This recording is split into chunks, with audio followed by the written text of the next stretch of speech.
clases vamos a dividir en dos. Uno vamos a hablar de la parte estructural en sí, y en la siguiente clase vamos a hablar de las vías, las principales vías, vías ascendentes y descendentes. Eh, Obviamente que la médula espinal todavía hace parte del sistema nervioso central, ¿verdad? Solamente que la médula espinal de por sí, ¿verdad? Constituye la principal conexión con el sistema nervioso periférico. Gracias María, gracias. Porque de la médula espinal o desde la médula espinal van a emerger todas las raíces o los nervios raquídeos, ¿verdad? Que son aproximadamente en 31 o 32 pares de nervios que van a formar los distintos plexos, plexo cervical, plexo braquial, los nervios intercostales, plexo lumbosacro y los nervios coxígeos. La médula espinal es sistema nervioso central, pero es la principal conexión, o vamos a decirle el puente que hace con el sistema nervioso periférico a través de sus raíces. La médula espinal ejerce una función fundamental en el sistema nervioso porque gracias a él se vehiculiza todas las respuestas que da el sistema nervioso en forma de respuesta motora y recibe, ¿verdad?, todas las señales sensitivas. Entonces, es fundamental. Obviamente, la función de la médula espinal en la fisiología nerviosa es fundamental porque hace justamente esa conexión. Eh, si el sistema nervioso central, el encéfalo, envía una respuesta a una señal, a una información que recibe, y no hay órgano efector, no sirve de nada esa respuesta. Entonces, ¿y quiénes son los órganos efectores? Los músculos, las articulaciones, ¿verdad? Órganos. Entonces, si la médula espinal no funciona, no hace esa conexión, no sirve. No sirve de nada que tengamos un encéfalo que esté enviando respuestas. De ahí la vital conocer bien la anatomía de la médula espinal, principalmente en el manejo de las patologías de la médula espinal, que son muy frecuentes. De repente no necesariamente son patologías de la médula, más bien son patologías del canal raquídeo, ¿verdad? La hernia de disco, las fracturas, pero evidentemente al conocer que dentro del canal raquídeo tenemos la médula espinal, concluimos que obviamente una lesión, una fractura, por ejemplo, de un cuerpo vertebral, dependiendo del nivel en que esté, puede comprometer o no a la médula espinal. Como sabemos nosotros, la médula espinal en el adulto se localiza a nivel de L1, o sea que termina a nivel de la lumbar 1, normalmente por debajo del cuerpo de la lumbar 1, y a partir de ahí solamente vamos a encontrar las raíces nerviosas. A nivel de L1, la médula espinal termina una terminación piriforme que le llamamos el cono medular, que es muy importante conocer estas divisiones de la médula espinal, porque si yo tengo una lesión a nivel de lumbar 3, por ejemplo, un ejemplo nada más, ustedes no me pueden hablar de que hay lesión medular ahí. ¿Por qué? Porque ustedes saben que la médula espinal en el adulto termina a nivel del lumbar 1, ¿verdad? En los niños pequeños sí se puede encontrar hasta el lumbar 3, pero normalmente después de los 10 años la médula ya se ubica en su posición adulta, que es a nivel de L1. Entonces, ¿por qué digo eso? Porque vamos a ver al final, en la última diapositiva, vamos a hablar de los dermatomas, que es justamente la distribución de las zonas sensitivas y motoras de las raíces nerviosas. Y vamos a ver que dependiendo de la zona donde haya una lesión del canal raquídeo y dependiendo de qué esté comprometiendo, vamos a tener distintos síndromes, ¿verdad? Los síndromes son conjuntos de signos y síntomas. Por ejemplo, un shock medular. Si yo tengo una lesión a nivel de lumbar 5, yo no puedo hablar de edad en el ensanchamiento cervical. Vamos a ver después qué es lo que es el ensanchamiento cervical. Entonces, para hablar de shock medular, tengo que hablar o tengo que saber que la lesión tiene que ser a nivel cervical. No voy a hablar de shock medular a nivel lumbar. Existen otros síndromes, por ejemplo, el síndrome medular. Síndrome medular, muy clásico por distintas patologías tumorales, infecciosas, traumáticas, etcétera. Yo no puedo tener síndrome medular a nivel sacro, no existe. ¿Ok? ¿Por qué? Porque el sacro ya no hay médula. Entonces, para hablar de síndrome medular, tengo que hablar de un segmento donde haya médula. Entonces, síndrome medular puede ser cervical, puede ser un síndrome medular torácico, puede ser un síndrome medular, hasta L1 puede ser un síndrome medular. Por debajo de L1 puedo tener dos condiciones, o compresión del cono medular, entonces voy a hablar del síndrome del cono medular. Yo no hablo síndrome medular ahí. Y si estoy por debajo de L1, L2 para abajo, ya no voy a hablar tampoco de cono medular, voy a hablar ya del síndrome de la cola de caballo. ¿Ok? Cuando se comprimen todas las raíces de la cola de caballo. Y cuando se comprime una sola raíz, hablo de una condición que se llama radiculopatía, que es cuando se afecta directamente a una raíz, que es lo que comúnmente ocurre en las hernias de discos. En las hernias de disco, la hernia protruye, o sea, el disco protruye y comprime la salida de una raíz, normalmente. Por eso que los pacientes con hernia de disco normalmente les duele un lado del miembro. Si la hernia sale hacia el lado izquierdo, obviamente le duele el lado izquierdo. Y viceversa, si la hernia sale al lado derecho, le duele el lado derecho.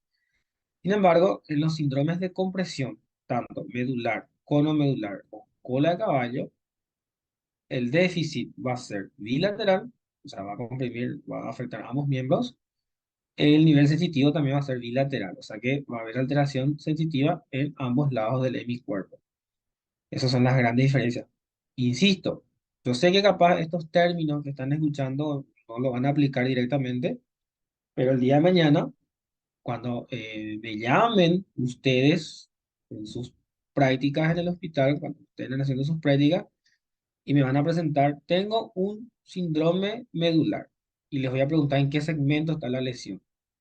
Hay de ustedes si me dicen que la lesión está a nivel lumbar, porque voy a negar que fueron mis alumnos de neuroanatomía, porque en el hospital es muy frecuente que me llamen y yo ya a veces ya desisto de intentar eh, corregirle. Me llaman los colegas de la urgencia y me dicen, tengo un síndrome medular. Me voy corriendo, le veo al paciente, tiene una hernia de disco nivel L4, L5. Y bueno, no sé, ya no les voy a cambiar su formación de este colega, ¿verdad? Pero evidentemente eso no es un síndrome medular. Ahí no hay médula espinal, no puede haber síndrome medular. Entonces es muy importante conocer los conceptos patológicos, pero eso también va casado con anatomía. Si yo hablo de la radiculopatía, es cuando se comprime una sola raíz, que es lo más frecuente en una hernia de disco, que es lo que más que es lo que normalmente vemos. Entonces, ya hablamos todo esto, la médula espinal hace un puente entre lo que es el sistema nervioso central y periférico a través de justamente las raíces, tanto las raíces sensitivas como motoras. Clásicamente, las raíces sensitivas se ubican en el asta posterior y las raíces motoras en el asta anterior. Vamos viendo todo eso. Es lo que le dije, en el nacimiento la médula espinal termina en el nivel del lumbar 3, pero a medida que va creciendo el niño se va ubicando en su topografía adulta que es a nivel de L1. Y eso es importante porque ya hablamos de esto nosotros en Canal Raquídeo, justamente al saber que la médula espinal termina a nivel de L1, eso me da la pauta de que yo puedo realizar, por ejemplo, una punción para colectar líquido cefalorraquídeo en el canal lumbar por debajo del L1, porque sé que a ese nivel no voy a lesionar médula. ¿Ok? Y usted me va a preguntar, ¿puedo lesionar la cola de caballo? Y es muy difícil, muy difícil. Le tiene que ser, no sé, un animal para dañar la cola de caballo. Pero es muy difícil que en una punción lumbar llegue a lesionar una raíz nerviosa, porque las raíces nerviosas de la cola de caballo ellas están sumergidas en lo que llamamos nosotros la cisterna lumbar, que es un espacio lleno de líquido cefalorraquídeo. Entonces, las raíces realmente están libres, están sueltas, no es que están todas empaquetadas. Entonces, es muy difícil que le des a una raíz. Estas son generalidades, más que nada el peso, esto es muy variable, obviamente va a depender mucho de la altura del paciente, no del peso, va a depender de la altura. La longitud promedio es de 45 centímetros. Se sabe que las mujeres tienen 1 o 2 centímetros más corta la médula espinal porque los cuerpos vertebrales de las mujeres son un poco más pequeñas. ¿Sí? La médula espinal dibuja la curva del canal raquídeo. ¿Qué significa eso? Que hace la lordosis cervical y hace la sifosis dorsal. ¿Ok? No hablamos de lordosis lumbar porque obviamente a nivel lumbar ya no hay médula espinal. Por eso siempre eso. ¿Ok?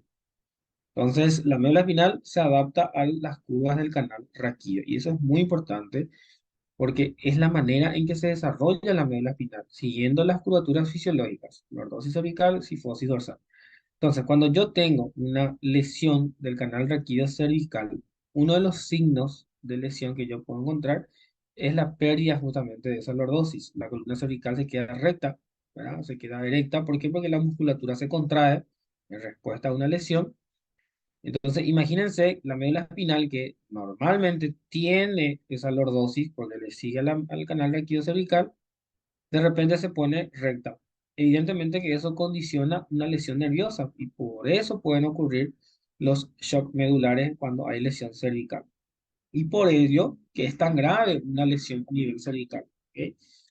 Más allá de la parte motora, del riesgo de dejarle parapléjico, o sea, cuadripléjico al paciente, también tenemos el riesgo de lo que es el shock medular. Y el shock medular, la mortalidad es altísima.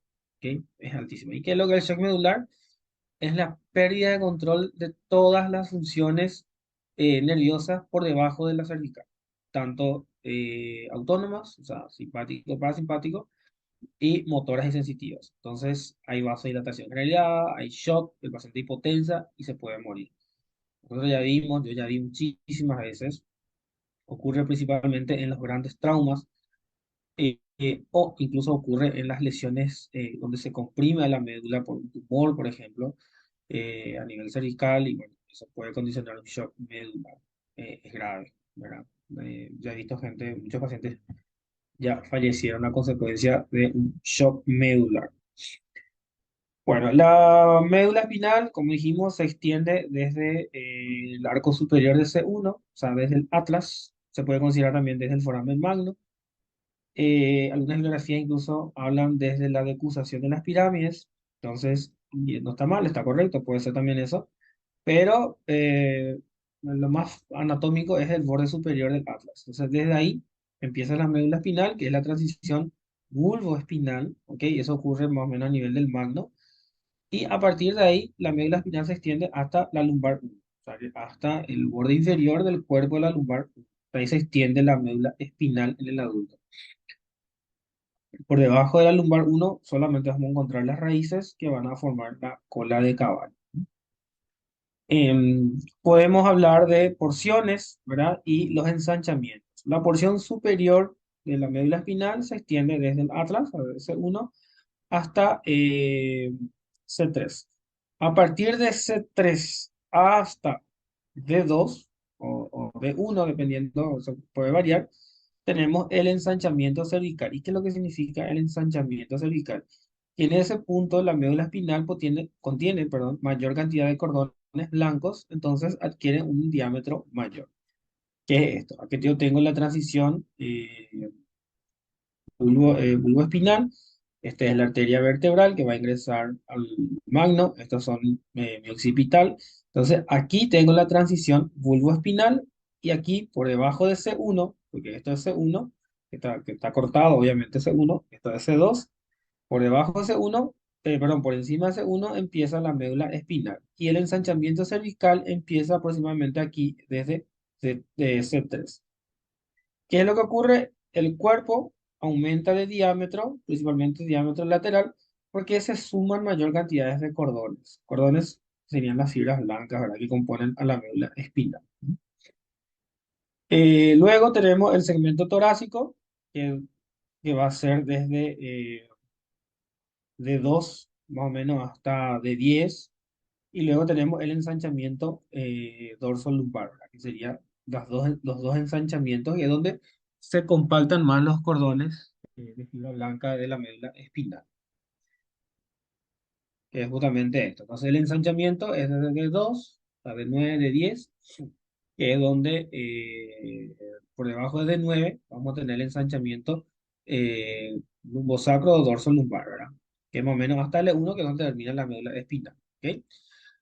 A partir de ahí emergen todas las raíces que van a formar ya el plexo lumbar y el plexo lumbosacro, porque ya no tengo médula a nivel lumbar, por eso siempre eso. Esto es a nivel dorsal, aquí nada más les pongo para que vean cómo la médula espinal es un poquito más delgada, tiene un diámetro menor, comparando con lo que es la cervical, donde está ensanchado, eso por la presencia de mayor cantidad de cordones, que son fibras blancas.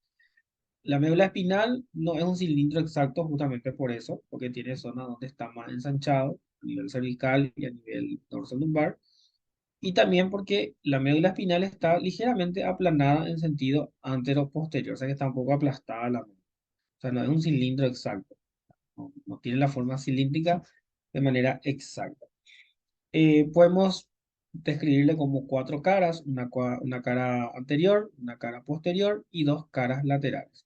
La cara anterior está limitada lateralmente por los surcos anterolaterales, que son los surcos que están lateral al surco mediano anterior. Existe un surco mediano anterior, que es el mismo surco que llega ya hasta el bulbo raquídeo.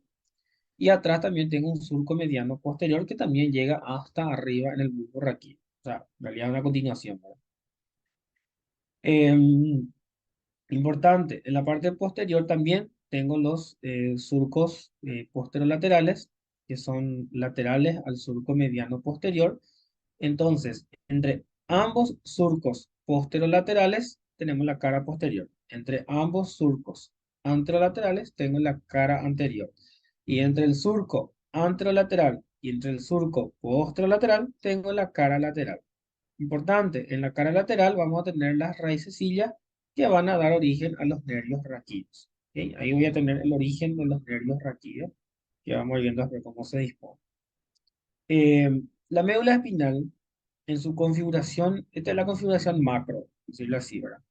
A un corte transversal, la médula espinal, al igual que el resto del sistema nervioso, también está compuesto por sustancia blanca y sustancia gris. La diferencia más grande está en la disposición de estas sustancias, ya que se invierte o está invertida. Aquí la sustancia gris es central y la sustancia blanca es periférica.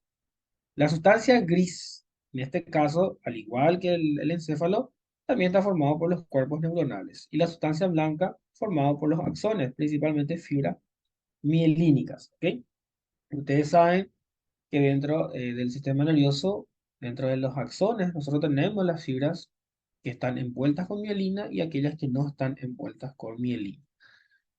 Normalmente las que están envueltas con mielina son aquellas de respuesta rápida, que ustedes sabrán por biofísica, por bueno, fisiología capaz no dieron, pero biofísica estoy seguro que habrán dado los potenciales de acción. Los potenciales de acción en las fibras mielínicas son más rápidas. ¿Por qué? Porque hacen unos saltos, justamente gracias a la mielina, entonces hacen una conducción, le llamamos nosotros saltatoria, o sea que hace en saltos y eso evidentemente llega más rápido a la señal. Principalmente hablamos de respuestas motoras finas, ¿verdad? Eh, y las amielínicas, que son aquellas donde no hay mielina, entonces el potencial de acción ocurre en toda la membrana, ya que no existen esos saltos. Le llamamos también nosotros conducción continua. Al ser continua es más lenta. Normalmente son fibras de asociación dentro de circuitos. Entonces no hace falta que sean fibras muy rápidas. Pueden ser fibras lentas nada más. Y es como le dije, la sustancia gris en la médula espinal se dispone en forma de una H, donde tenemos, en cada lado tenemos un cuerno anterior, un cuerno posterior. El cuerno anterior normalmente es más grande, porque aquí van a emerger los cuerpos que darán origen a los nervios motores. Entonces, eso hace que sean un poquito más grandes. Y están unidos por una comisura, que es una comisura de sustancia gris, que envuelve a un conducto, que es el conducto central del epéndimo, ¿verdad? Conducto ependimario central. El conducto ependimario central es continuación allá arriba de lo que sería el cuarto ventrículo. Acuérdense que el cuarto ventrículo se continúa hacia abajo con el conducto central ependimario y hacia la cisterna a través de Magendie sale a la cisterna magna. Entonces, el conducto ependimario central también tiene líquido cefalorraquídeo. ¿Ok? Que está bañado también líquido cefalorraquídeo. Eh, y el cuerno posterior, que es un poquito más pequeño, es el que se encarga de recibir las señales sensitivas. ¿Ok? Entonces, por atrás llega la señal sensitiva, la información recaudada, y del asta anterior o el cuerno anterior sale la respuesta motora. Alrededor de la sustancia gris se dispone la sustancia blanca en cordones, cordones anteriores, cordones laterales y los cordones posteriores. A nivel posterior, a nivel cervical, vamos a tener dos grandes cordones muy importantes, uno que se ubica medialmente y otro que se va a ubicar más lateralmente, que son los cordones de Cole y Burda, que son los cordones principales de las vías sensitivas que ya habíamos estudiado en tronco. ¿Ok? Son los mismos, de caso, también tienen sus cordones, que es el de Gol y Burda. Bien, continuando, bueno, aquí ya hablamos justamente de la sustancia gris, que dijimos, ¿verdad? Que se disponen dos cuernos, cuernos anteriores, cuernos posteriores, unidos por en este caso, una comisura que envuelve al conducto central del epéndido. Las astas posteriores reciben las señales sensitivas, los nervios sensitivos, y las astas anteriores dan origen a los axones de los nervios motores, para los nervios que van a dar respuesta. Alrededor de ellos tenemos los cordones, que son sustancias blancas. Se le llama cordones porque son fibras que están empaquetadas y forman verdaderamente cordones. Tenemos cordones anteriores, laterales y los posteriores. Recuerden que los posteriores a nivel cervical se vuelven a subdividir en un cordón medial, que es la vía de Gol, y un cordón lateral, que es la vía de Burda, que son las principales vías sensitivas que van a llegar arriba hasta el tálamo. La disposición es muy variable de la sustancia gris, pero esencialmente es la misma disposición en forma de H. Lo que va a variar es que a nivel dorsal le vamos a agregar un tercer cuerno, que es el cuerno lateral. El cuerno lateral a nivel dorsal va a dar origen a las fibras simpáticas, ¿ok? Las raíces simpáticas. O sea que las raíces que van a hacer sinapsis con la cadena simpática torácica. Entonces, eso es la diferencia a nivel torácico. Después, prácticamente la distribución es similar, ¿ok? Esto ya hablamos, la sustancia blanca son las fibras, ¿verdad? Los axones, como le dije, pues tenemos fibras mielínicas y amielínicas, dependiendo de las vías. Obviamente que las vías principales, como la vía piramidal, es una vía de axones mielínicos, evidentemente, no hay duda ahí, ¿ok? Eso no duda. Según corte histológico, tenemos los cordones, anterior, posterior, lateral. Al anterior también se le puede decir ventral, al posterior se puede decir dorsal. Tenemos las astas posteriores, anteriores, y la comisura que envuelve al conducto central del epéndice. Aquí tengo esta imagen, resume prácticamente todo lo que es la estructura de la médula espinal en general. Obviamente que cuando estudiamos vías, vamos a hacer principalmente énfasis en los cordones, porque las vías corren por los axones. Pero básicamente esta es la estructura de la médula espinal, ¿verdad? Tenemos la sustancia gris que se dispone en forma de cuernos anteriores, que van a ser, ¿verdad? Los axones motores, cuernos posteriores, que van a ser los recepcionistas de las vías sensitivas, y los cordones que se ubican en su alrededor, cordones posteriores, laterales y anteriores. Del surco anterolateral van a emerger las raíces que van a dar origen a los nervios motores, y en el surco posterolateral van a llegar las raíces que traen la información sensitiva. Muy importante que manejen correctamente los términos aferencia y eferencia, ¿ok? Aferencia es lo que llega y eferencia es lo que sale. Entonces, estas son raíces eferentes y estas son raíces aferentes. Las posteriores llegan a la médula, entonces son aferencias de la médula espinal. Obviamente que el nervio es uno solo, ¿ok? O sea que un nervio lleva información sensitiva y motora, ¿ok? Eso es fundamental. No es que existe un nervio exclusivamente para la vía sensitiva y un nervio exclusivamente para la motora. Por decirle, el nervio intercostal 5 lleva información sensitiva, información motora, y también acuérdense que lleva información simpática y parasimpática. Por eso tenemos las conexiones con la cadena simpática, ¿ok? Entonces, el nervio realmente lleva toda la información. Eso es fundamental. En cuanto a las meninges raquídeas, esto nosotros ya habíamos hablado en la clase de meninges. La médula espinal también tiene dura madre, aracnoides, vía madre. Aquí lo más importante es la dura madre. ¿Por qué? Porque la dura madre la parte, en la cara posterior del canal raquídeo, ella está más libre. También en la parte anterior, pero en la parte anterior de repente está un poco más adherida, principalmente a nivel cervical, pero igual entre la dura madre anterior y la dura madre posterior queda un espacio con el continente raquídeo, entonces se genera un espacio que se llama el espacio epidural. Recuérdense que en el encéfalo, allá arriba, no existe ese espacio. ¿Por qué? Porque el espacio epidural se convierte en un espacio solamente cuando se ocupa, por ejemplo, por un hematoma. Yo tengo un hematoma epidural. En el canal raquídeo, sin embargo, el espacio epidural sí existe, un espacio real, y está ocupado por grasa, la grasa peridural y venas, el plexo venoso peridural.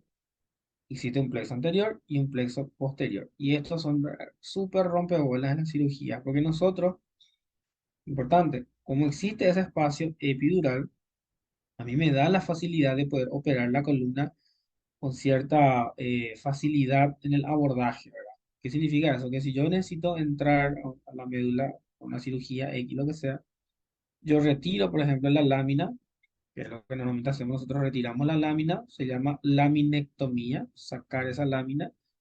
Al retirar la lámina, yo tengo un espacio, o sea, la dura madre no está adherida al hueso, entonces me da cierta facilidad para movilizar al saco dural, el saco de dura madre, sin lesionarlo, porque como está suelto y no está adherido. Y ahí las venas son súper rompebolas porque sangran. El plexo venoso sangra, sangra, sangra, sangra. Y nada, se controla también fácilmente. Lo bueno de entrenar el sangrado venoso es que se controla, en este caso, en este plexo se controla relativamente fácil. A veces cuesta un poco más, a veces son plexos muy grandes y tienden a sangrar un poco más, pero tampoco no es algo así catastrófico, ¿verdad? Entre los medios de fijación, la médula espinal, el ligamento dentado es uno de los medios de fijaciones más importantes. Acuérdense que el ligamento dentado se forma por una indentación que hace la pía madre, hace como unos pequeños pliegues en la parte lateral de la médula espinal. Esto se ubica en la parte lateral, entre las raíces nerviosas, y eso se adhiere a la parte lateral del canal raquídeo. Otro medio de fijación importante de la médula espinal es el filum terminal, que es una prolongación del cono medular que se extiende hasta el vértice de la cisterna lumbar, más o menos L4, L5, y desde ahí el filum terminale perfora el saco dural y termina formando el ligamento coxígeo que termina ya abajo en la vértebra coxígea número 2. Eso ya habíamos hablado, ya habíamos dicho nosotros en la clase de meningios. Solamente estoy repasando porque no le quiero volver a dar lo que ya dimos. Y es lo que le dije, ¿verdad? Que el espacio epidural es real en el canal raquídeo. Existe prácticamente grasa y venas, lo que hay. Y esto tiene su importancia en cirugía. ¿Por qué? Porque tenemos nosotros la anestesia epidural, ¿verdad? O la peridural, ¿verdad? Que es cuando se hace la anestesia en este espacio. O sea, yo puedo inyectar un anestésico e inyectar y dejar anestesiado todas las raíces que estén por debajo del nivel. Normalmente la anestesia raquídea se hace por debajo del cono medular, justamente evitando lesionar la médula. Se puede hacer un poco más alto, pero siempre cuidando no entrar en la médula, ¿ok? Porque la médula es súper sensible. Una pequeña contusión, un pequeño golpe puede generar un hematoma y eso es catastrófico, porque la médula, como es más pequeña en superficie, se daña mucho más fácilmente que el cerebro. Entonces, por eso que es importante conocer bien la anatomía para realizar estos procedimientos. Y eso también es importante conocer la presencia. O sea, la anatomía es perfecta y la neuroanatomía es mucho más perfecta. Porque como la médula espinal es muy lábil, es muy débil, muy delicada la médula espinal, entonces el espacio epidural está bien desarrollado, lleno de grasa, y la grasa sirve como una almohadilla, sirve como una protección, como un airbag de la médula espinal ante los traumatismos. Por eso que uno se cae practicando deporte o se resbala, se cae, se golpea la columna y no necesariamente se queda parapléjico. Porque la médula espinal está bien protegida. ¿Sí? Claro, las fracturas más, los traumas más fuertes sí, puede igual lesionarse, pero la anatomía es perfecta. Entonces, ideó la manera de cuidar a la médula espinal dentro del canal raquídeo que de por sí ya es su principal protección. En cuanto a la vascularización, médula espinal, sí, ya vamos a hablar de vascularización. El encéfalo vamos a hablar al final. Una clase exclusivamente de circulación del encéfalo, que va a ser una clase, prácticamente la última clase lo que va a ser. En cuanto a la vascularización, la médula espinal recibe dos aportes sanguíneos. Tenemos los vasos longitudinales y los vasos radiculares. Los vasos longitudinales son aquellos que recorren de arriba a abajo a la médula espinal. Y normalmente esto es a nivel cervical. Y existen una espinal anterior y dos espinales posteriores. En cuanto a las radiculares, son aquellas pequeñas arterias que van a ingresar a través de las raíces hasta la médula espinal. Por eso se le llaman arterias radiculares. En cuanto a las arterias espinales, son dos. La espinal anterior es una rama que se forma a partir de dos ramas que nacen de la arteria vertebral. La arteria vertebral, antes de formar la basilar, da dos ramas que se unen y forman la arteria espinal anterior, que va a recorrer la parte anterior de la médula espinal. Normalmente esto es a nivel cervical, porque a nivel dorsal y lumbar, ¿verdad? Que la parte final, normalmente ya se da por las arterias radiculares. ¿Ok? Entonces la arteria espinal es para la parte cervical. Aquí en este gráfico me parece genial porque aquí muestra exactamente el ensanchamiento cervical, ¿sí? Desde C2 hasta D2, y luego el ensanchamiento lumbosacro o dorso lumbar, donde ocurre la salida de todas las raíces que van a formar la cola de caballo. A nivel torácico es más delgada la médula espinal. La espinal anterior va a irrigar los dos tercios anteriores de la médula espinal, o sea que va a irrigar un territorio mayor que las espinales posteriores. Y eso es importante. ¿Por qué? Porque al tener mayor territorio vascular, una sola arteria, eso hace con que sea aún más delicada ante pequeñas contusiones. Porque si hay una contusión, un trauma a nivel anterior, es más fácil que haya isquemia o sufrimiento vascular porque una arteria nomás irriga. E irriga dos tercios de la médula espinal. ¿Mm? Entonces es más pobre la irrigación en la parte anterior.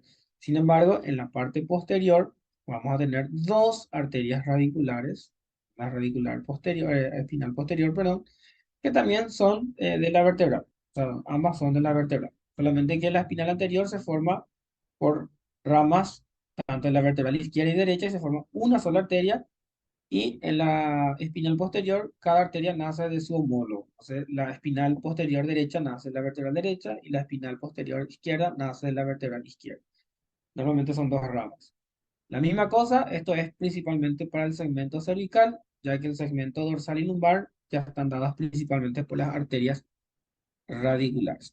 Y las radiculares, existen varias, porque dependiendo de la zona donde estén, van a ser cervicales, dorsales, lumbares y sacras. Y van a tener distintos orígenes. Entonces, pueden venir de la cervical ascendente, que es de la subclavia, de las intercostales posteriores, que son de la aorta, las lumbares y sacras laterales, que también son de la aorta.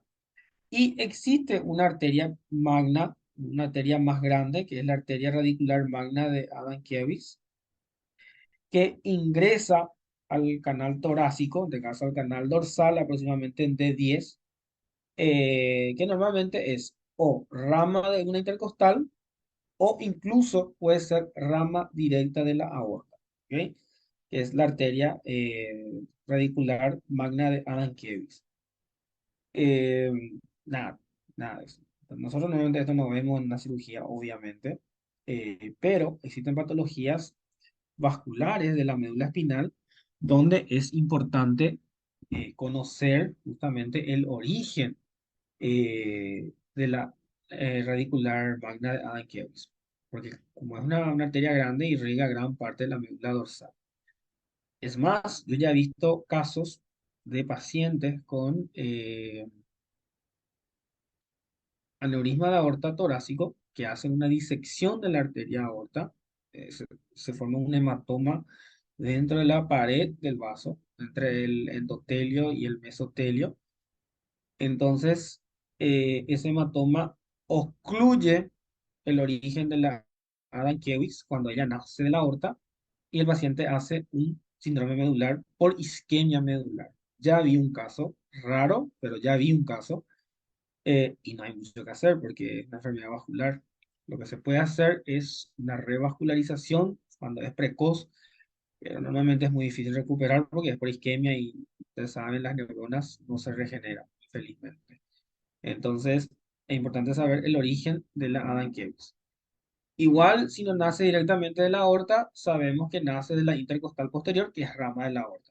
Si se compromete la intercostal posterior, también se puede comprometer eh, la irrigación justamente de la Anquielis, ¿ok? Y origina más o menos a nivel de D10, o sea, desde el 9 de 10 más o menos se puede originar la Anquielis. Esta es la que estuvimos hablando, entonces las radiculares ingresan justamente a la médula espinal a través del orificio de conjunción, ¿verdad? Siguiéndole a las raíces. Existen varias radiculares, como le dije, cervicales, lumbares, dorsales. Existe una más importante que es la de Adamkiewicz, más o menos a nivel de la dorsal 10, que puede ser de la intercostal posterior o incluso directamente de la arteria aorta descendente. ¿Sí? Aquí vemos justamente la radicular magna a nivel entrando junto con la raíz y se distribuye principalmente en la médula torácica y lumbar. Por eso que es de importancia ahora, porque recuerden que a nivel cervical tenemos las espinales, a nivel dorsal y lumbar vamos a tener a la radicular magna. Y a esto es lo que estudiamos justamente en la médula espinal. Yo creo que esto es lo que en la práctica a veces cuesta un poco. Nosotros esto hacemos todos los días. Cuando viene un paciente con lesión medular, hacemos la distribución de los dermatomas. ¿Qué significa eso? Cada raíz, cada raíz raquídea se corresponde con un cuerpo vertebral. A nivel cervical, la raíz se corresponde directamente con el cuerpo, no hay duda. O sea que la raíz C1 se corresponde con el cuerpo de la C1 hasta C7, ¿verdad?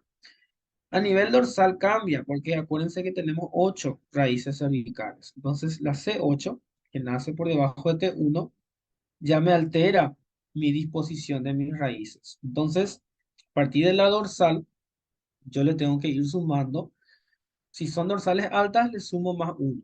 Por ejemplo, para decir, por ejemplo, el territorio sensitivo del nervio raquídeo dorsal uno se corresponde realmente con el nivel eh, dorsal 2. ¿Por qué? Porque le resto, o sea, le sumo más un nivel por la presencia de la cervical 8. Mirando este dibujo, que es la distribución de los dermatomas, yo veo que la distribución de inervación, por ejemplo, de T2, realmente topográficamente se corresponde con la torácica 1. ¿Ok? O sea que es un poco más abajo. Por ejemplo, en la parte media, yo le voy a sumar más dos niveles. ¿Qué significa? Que el territorio sensitivo de T10, dorsal 10, sensitivamente se corresponde a nivel del ombligo, pero yo sé que a nivel del ombligo yo no encuentro T10, voy a encontrar normalmente L1 o T12, ¿ok? A eso me refiero que le voy sumando más niveles. Esto es por justamente una disposición, vamos a decirle, descendente que genera la presencia de esa raíz C8, altera toda la distribución a nivel dorsal. A nivel lumbar, eso es muy variable porque va a depender de la raíz. Ahí ya no hay médula, entonces no hablamos de correlación. Eh, ¿Quedó claro esto? Porque esto muchas veces cuesta. Porque, ¿qué pasa? Si yo tengo una lesión en dorsal 6, por ejemplo, dorsal 6, que más o menos está aquí, su territorio o su dermatoma afectado normalmente va a ser por debajo. O sea que su dermatoma afectado no va a corresponder con el nivel de 6, sino que le tengo que sumar por lo menos dos niveles más. Entonces, su nivel sensitivo va a ser eh, topográficamente correspondiente con la dorsal 8 o dorsal 9. Eso es por la distribución metamédica justamente de estos dermatomas. A nivel cervical, el nivel se corresponde con la raíz. O sea que C5 se corresponde exactamente con la vértebra C5. Ahí no hay duda. Ya en las dorsales es lo que va cambiando porque existe la presencia de la cervical 8 que hace que esto se altere totalmente. Y a nivel lumbar y sacro es variable. Por ejemplo, esto depende mucho de las raíces. A nivel lumbar, para nosotros, así a grandes rasgos, el territorio de la lumbar 3 es la cara medial del muslo. El territorio de la lumbar 4 es la cara anterior del muslo hasta la rodilla. Normalmente no sobrepasa la rodilla. El territorio de L5 desciende por la cara lateral del miembro inferior, por debajo de la rodilla hasta el dorso del pie. Y el territorio del sacro 1 y sacro 2 es toda la región posterior del muslo, pierna y planta del pie. Y esto es importante porque a la hora de evaluar un paciente, por ejemplo, con una lesión a nivel lumbar, por ejemplo, un paciente, eh, incluso les planteo el siguiente caso. Viene un paciente con dolor en miembro inferior, ¿verdad? Miembro inferior al lado izquierdo, y en el examen físico ustedes ven que el paciente tiene lo que se llama el pie caído, que significa que el paciente no puede hacer el movimiento de dorsiflexión, o sea que no puede flexionar el dorso del pie. Pregunto yo entonces, ¿qué raíz probablemente esté comprometida si el paciente no puede hacer la flexión del dorso del pie? ¿Qué raíz podría estar comprometida?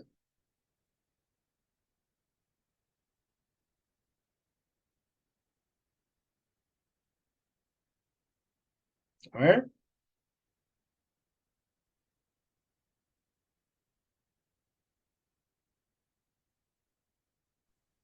S1. dale, no tengan miedo. L5, acuérdense de eso. Porque el dorso del pie es territorio de L5, ¿ok? Entonces, el pie caído normalmente está asociado con una lesión a nivel de la raíz L5, ¿ok? Perfecto. Eso es topografía, o en este caso, anatomía aplicada a la semiología, ¿verdad? Del sistema nervioso. Nosotros esto todos los días hacemos, esto es algo muy propio nuestro. Por ejemplo, si yo tengo un paciente que tiene dificultad para movilizar el miembro, una paresia, una pérdida de fuerza para movilizar el miembro, pero veo que el paciente tiene su movimiento de dorsiflexión normal. Pregunto yo entonces, ¿qué raíz podría estar comprometida que dificulte la marcha, pero el pie o el movimiento del pie están conservados? ¿Dónde podría estar mi problema ahí? ¿En qué raíz podría estar comprometida? El paciente tiene dificultad para la marcha, o sea, movilizar el miembro inferior, pero los movimientos de dorsiflexión del pie están conservados. O sea que L5 y S1 están preservados. ¿Cuál raíz podría estar comprometida entonces? Que dificulte El la marcha. L4, excelente, claro. L4, cuádriceps. Muy bien. ¿Quién habló? otro, Excelente, muy bien, perfecto, Mercedes. Excelente. Entonces, eso es aplicación de la neuroanatomía en la semiología. Y es matemática, es matemática. Si yo le evalúo a un paciente, me llama a la urgencia y le evalúo a un paciente eh, y me dice, tengo un paciente con síndrome medular. Me voy y le evalúo, el paciente no siente ninguna o no tiene ninguna sensibilidad del ombligo para abajo, ¿ok? Si la pérdida de sensibilidad es a nivel del ombligo, ¿a qué nivel más o menos entonces estaría mi probable lesión medular? de 10. Claro, de 10, claramente, por eso es la importancia de los dermatomas. Sin embargo, si yo tengo una pérdida de sensibilidad a nivel perineal, ¿verdad? O sea, a nivel del periné, más o menos a este nivel, ¿dónde podría estar la lesión? ¿A qué nivel? Más o menos a este nivel.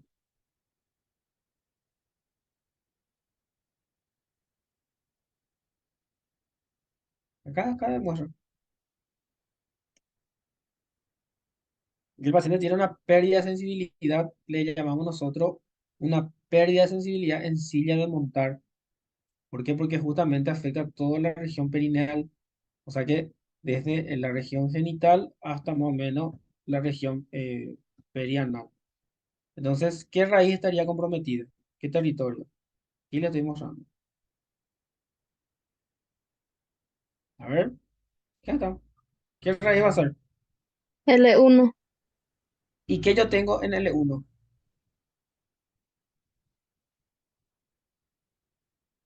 ¿Qué tengo? Médula, cono, cauda Con la caudaquina. cono medular. Recuerda que Sí. cauda empieza L2. Entonces, esa sensibilidad en silla de montar en la región perineal, eso es sello de un síndrome de cono medular. Si yo tengo esa sensibilidad en silla de montar, cono medular hasta demostrar lo contrario. Porque yo tengo que saber el territorio de inervación y sé que su dermatoma es L1, es a ese nivel. ¿Ok? Ahí es la importancia de conocer justamente la distribución eh, dermatomérica, ¿verdad? Que son los dermatomas. ¿Quedó claro?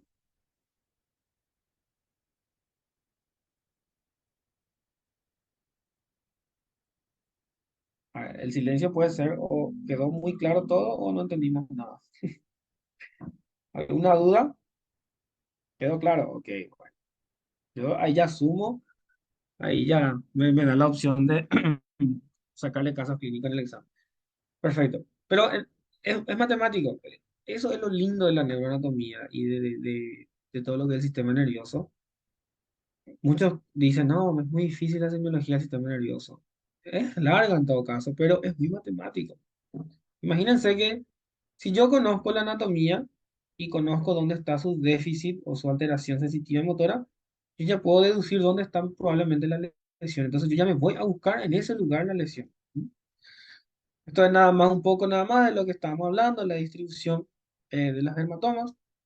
Aquí la misma cosa, como le dije, a nivel dorsal se le va a agregar más uno o más dos niveles, dependiendo del punto donde estemos. Eso es por la presencia de C8. Ya a nivel lumbar se pierde esa relación porque ahí ya nosotros no tenemos médula espinal, ya es directamente por distribución de las raíces. L1 normalmente es a nivel perineal, L3 cara interna del muslo, L4 es cara anterior del muslo hasta la rodilla, normalmente no sobrepasa la rodilla. L5 es cara lateral del miembro inferior y cara anterior de la pierna, por debajo de la rodilla, hasta el dorso del pie y el territorio de S1 y S2, que son los sacros, es toda la parte posterior del miembro inferior y la planta del pie. En el miembro superior no hay mucha duda porque, como les dije, las raíces cervicales se corresponden directamente con el cuerpo con el cual estén relacionados. Entonces la distribución es bastante anatómica y ahí no hay mucha duda. A nivel dorsal por abajo es donde empieza a cambiar justamente esa distribución. Bueno, tengo acá un caso que les quiero mostrar. Este caso se había operado hace 2 o 3 semanas atrás, más o menos. Pregunto yo, acá yo tengo mi columna, tengo una resonancia, tengo lumbar 1. Aquí tengo yo una masa tumoral. Tengo un tumor, tengo un tumor. Anatómicamente, ¿qué estructura podría estar comprometida a nivel de L1?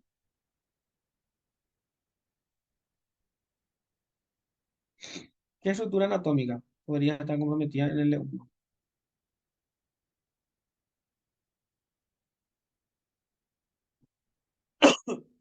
¿No me duele?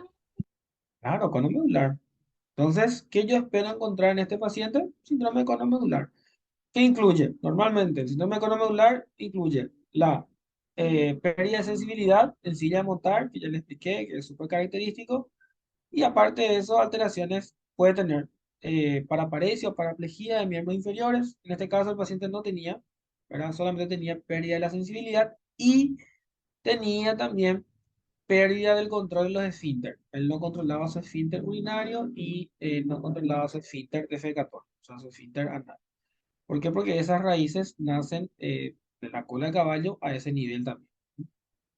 Entonces eso puede ocurrir en un síndrome de cono medular. El paciente, en este caso, movilizaba los miembros normalmente, pero tenía pérdida de sensibilidad en silla montar y tenía alteración en control del esfínter urinario.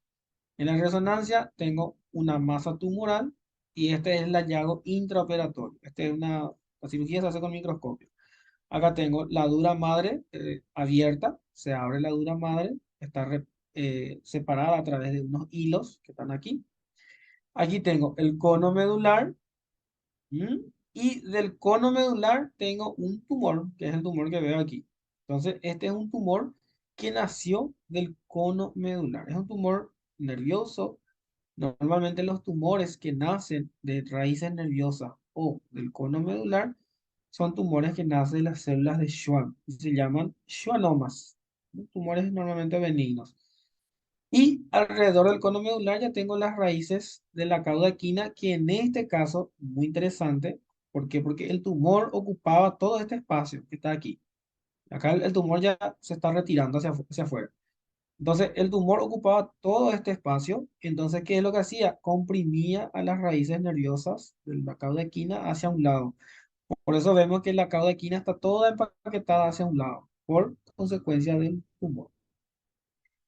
Nada, se hizo una exéresis del tumor, se sacó todo, el paciente se fue a la casa 2 o 3 días después sin ningún déficit motor. ¿Ok? La sensibilidad, esto tarda en recuperarse, normalmente puede tardar meses en recuperarse la sensibilidad, pero por lo menos no tiene ningún déficit motor porque a pesar de que él entra sin déficit motor, a la hora de hacer la exéresis, el cono medular se manosea, puede sufrir isquemia, puede sufrir una lesión inadvertida.